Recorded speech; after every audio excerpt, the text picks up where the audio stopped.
আমি যে বিষয়টি দিয়ে আজকে শেষ করতে চাই যে আপনারা সকলেই ইতিমধ্যে অবগত হয়েছেন যে আমাদের মাননীয় প্রধানমন্ত্রী তিনি অত্যন্ত গুরুত্ব দিয়েছেন আমাদের ক্রীড়াঙ্গনকে এবং সেখানে ক্রীড়াঙ্গনের একটি অংশ হিসেবে আজকে আপনারা যারা বিশেষ চাহিদা সম্পন্ন কিংবা প্রতিবন্ধী হিসেবে যারা আমাদের স্পেশাল অলিম্পিক প্যারা অলিম্পিক সহ বিভিন্ন খেলাধুলায় অংশগ্রহণের মাধ্যমে আপনারা জাতীয়ভাবে এবং আন্তর্জাতিক পর্যায়ে আমাদের জন্য যে সাফল্য নিয়ে এসছেন এটার ধারাবাহিকতাটা আমরা আরো শক্তিশালীভাবে পরিপূর্ণভাবে ধরে রাখতে চাই ইনশাআল্লাহ। এবং সেই লক্ষ্য নিয়ে আজকে আপনাদের সাথে বিভিন্ন জায়গা থেকে আগত বিভিন্ন সংগঠনের যারা দায়িত্বরত কর্মকর্তারা আপনারা এখানে উপস্থিত হয়েছেন। আপনাদের সকলের কথা বলার পরে বা আমি যে বিষয়গুলো উপলব্ধি করেছি যে আপনাদেরকে আমি একটি প্ল্যাটফর্মের ভিতরে নিয়ে আসতে চাই এবং এখানে আমাদের মাননীয়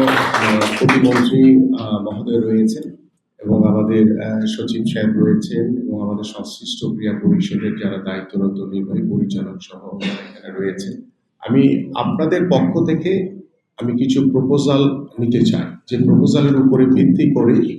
আমরা আমাদের এই যে বিশেষ চাহিদা সম্পন্ন যে মানুষগুলো রয়েছে তাদেরকে একটি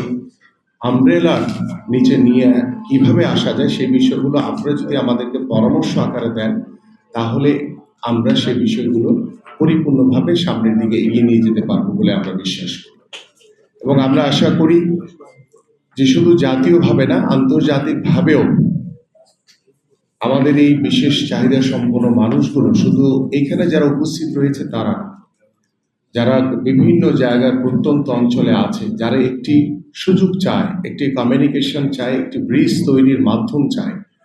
সেই মানুষগুলোকে যদি আমরা একত্রিত করতে পারি আমি আমাদের মাননীয় প্রধানমন্ত্রীর সাথে আলোচনার মাধ্যমে আমরা আগামীর বাংলাদেশের ক্রীড়াঙ্গনকে সর্বোচ্চ গুরুত্ব দিয়ে আমাদের যেমন সুস্থ যারা বিভিন্ন ক্রিকেট ফুটবল বা বিভিন্ন ইভেন্টে খেলছে পাশাপাশি আপনারা যারা বিশেষ চাহিদা সম্পন্ন ব্যক্তিবর্গ রয়েছে আপনাদের খেলাগুলোকেও কিভাবে জাতীয়করণের মাধ্যমে আমরা যাতে একটি নতুন দিক উন্মোচন করতে পারি সেই বিষয়গুলো নিয়ে আমরা আলোচনার মাধ্যমে ইনশাআল্লাহ সম্পন্ন করতে পারবো বলে আমরা বিশ্বাস করি।